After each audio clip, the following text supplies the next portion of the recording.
Hallo zusammen. Today I want to compare the original German version Umf's Augen auf to the English version Ready or Not I'm Coming and my personal English translation, pretty much like a direct translation of the German one, so you can see what is different, how both versions actually differ or are similar to one another even. So let's find that out.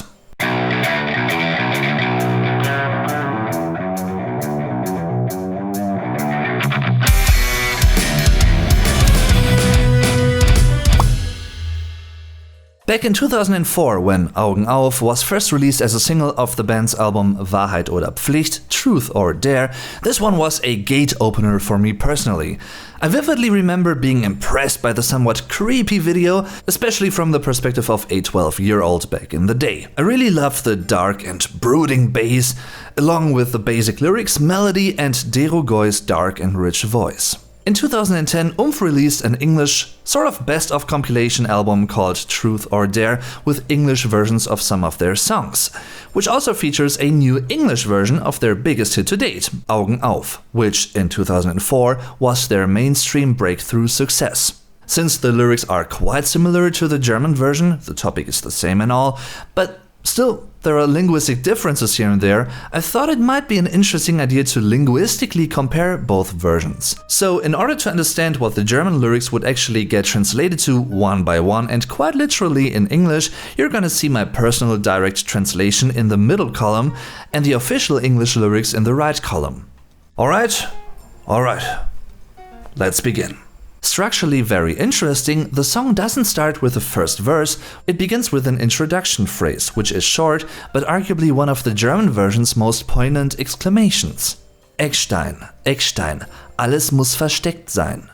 Cornerstone, cornerstone, everything must be hidden. It could work, but sounds kinda clumsy, doesn't it? Even though Dero sings these lines here, as opposed to the bridge later on in the song where a little child says them, every German knows that these refer to a children's game. Verstecken or Verstecken spielen, playing hide and seek, for verstecken, to hide, and suchen, to seek. Don't ask me why there's only the Verstecken part, the hiding part, in the German term of this game and not the seeking part. Maybe Germans don't like to seek and rather hide? As you can see, the distinct rhyme in this line, Eckstein versus sein, can't really be transferred to English all too well or direct. I've always wondered why exactly this one mentions the ordinary yet in daily German rarely used term der Eckstein, singular, die Ecksteine, plural, the cornerstone. I mean, why not? But why? Also because Dero, aka the lyrical I in this case, mentioning Eckstein twice is a change in the overall common Abzählreim, counting out rhyme in this game's context, since usually that one goes 1, 2, 3, 4 Eckstein, alles muss versteckt sein. 1, 2, 3, 4 cornerstone, everything must be hidden. In the song's English version, the intro part goes like this. Eckstein, Eckstein, welcome to my playtime.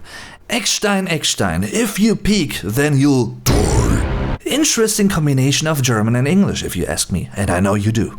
I really prefer the German version though in this case, since it doesn't give away the overall evil nature of the song right away, like it's the case in the second line here. Anyway, moving on to the first verse, with the traditional rhyme scheme AB, AB.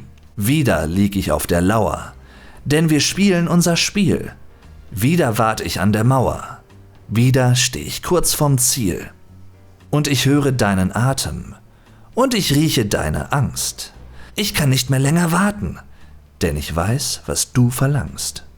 This whole first verse really evokes a morbid darkness, which also fits the overall phonetic quality of the instrumental arrangement. Stomping drums, a roaring bass, no guitar, and a rising subconscious tension in a way. It's there, but it's somehow hidden. Haha. Verstecken, you know. Just by looking at the respective first word of each line here, you can see many recurring terms. The first part of the first verse directly lets us know that the lyrical I doesn't have this plan or fantasies for the first time, which even increases the morbidity. The first line features a German fixed phrase or saying, auf der Lauer liegen, to be on the qui vive. I don't know where that comes from actually, it sounds interesting though. The second line seemingly implies a sense of amicable playing, expressed by using the possessive plural pronoun unser, our. But as we all can imagine, it's actually not that einvernehmlich at all. Keeping the overall context of this song in mind, it's a delicate play with meanings, connotations, fantasies, possibilities, and ambiguities. One could probably state and say and argue it's just about playing hide and seek from a child's perspective, in a neutral way, but of course, the whole mood and delivery of the vocals and all that evokes a dangerous, some might even say sexual, second layer to what's happening, in my opinion. The fourth line would be, I stand close to the destination, literally, but for the sake of it not sounding too clumsy and artificial, I went with a rather free, I'm getting close to my goal. Both the first and the second part of this first verse feature the German conjugation denn, because. You might also be familiar with weil, which also means because. However, even though both express causality, denn can only be used for main clauses and not introduce a subordinate clause, while weil is only used for subordinate clauses. It's pretty much a subjunction as opposed to being a conjunction. However, and that is pretty much interesting linguistically speaking, I think, weil has become sort of a conjunction, meaning a word that introduces a main clause, even though, grammatically speaking, officially so to speak, it is a subjunction which introduces a subordinate clause. That distinct grammatical difference doesn't really exist like that in daily German anymore these days. Grammatically it still does, but grammar, The tension rises once again, and it really gets dangerous now. The lyrical eye says it can smell the other person's fear. Okay, die Angst, singular, die Ängste, plural. And they say that they know what the other person's demanding. This is where it gets especially twisted in my eyes. I don't think the other person really wants to be found necessarily. Could just be me, but that's the impression I'm getting here. The actual English version shares many of the dangerous feelings and emotions being mentioned in the German one.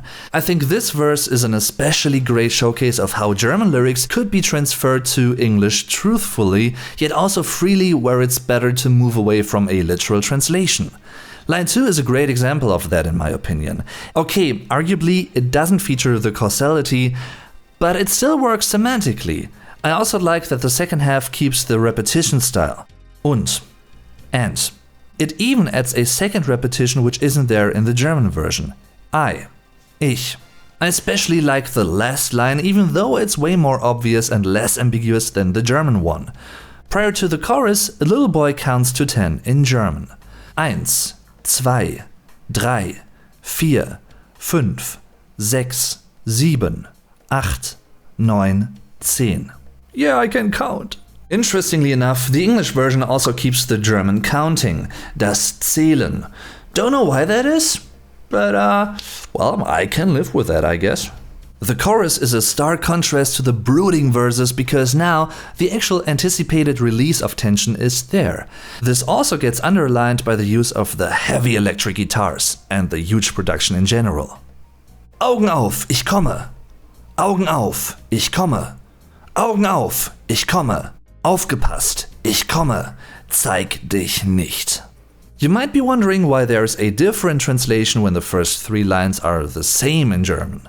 I chose 2 different expressions here since open your eyes would be the proper English translation of the shortened German order or command Augen auf, mach die Augen auf. Literally, make the eyes open, meaning open your eyes. And eyes open would be the exact literal translation of Augen auf. Apart from the quite unusual 5-line structure of the chorus and the powerful sound design, we're once more faced with a repeating stylistic device, die Wiederholung, the repetition. Let's compare this to the actual English version. The repetition is there as well, but what's interesting to me is that here there's a religious connotation which isn't there in the German version at all. This sort of faith-related and spiritual connotation also extends to the last line, which mentions the soul, which would be die Seele in German. Interesting. The second verse is shorter than the first one. Ständig ruf ich deinen Namen, ständig such ich dein Gesicht. Wenn ich dich dann endlich habe, spielen wir Wahrheit oder Pflicht. I don't know if at the end of the day this verse was responsible for the album's title, but anyway, it features it quite prominently with an extra stressed Pflicht. Spielen wir Wahrheit oder Pflicht. This is also similar to the last term in the first verse, where Dero kind of overstresses verlangst in order to dramatize the situation a bit more.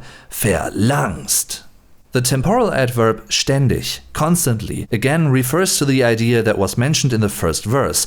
The lyrical I doesn't have these fantasies, wishes and plans for the first time. They are pretty much besessen, obsessed, by the person they're talking about or directly to at the same time, because in a way it's really a mixture of a first and a second person storytelling perspective here. The actual English version to me is much more forceful and direct. The first line could be understood as, again, an amicable scenario in which the person agrees to do stuff with the lyrical I. There's a consent, which I sort of doubt there is in reality. From all lines, this one might be one of the biggest differences in terms of the context in direct comparison. In the last chorus and outro, the line "Versteck dich," hide yourself, go hide now, gets mentioned in between lines.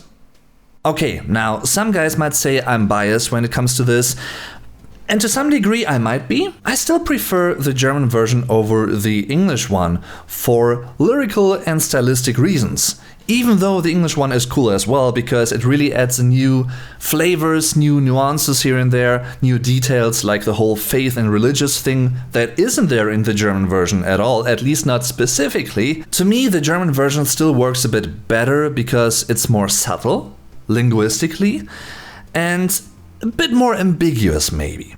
And that is something that I've always appreciated when it comes to lyrics. That is also one of the reasons why I really like most Rammstein lyrics, because most of them are pretty ambiguous. And if you want to find out more about Rammstein lyrics and what they mean, what they translate to in English, well, check out my videos about Rammstein in the end card, right here. Hope you enjoyed this video. Feel free to tell me if you did, and feel free to share this video with other people that might also be interested in Oomph and the German language. Thanks for doing that, and thanks for watching everyone. I'm your Vlog Dave. Tschüss und bis zum nächsten Mal.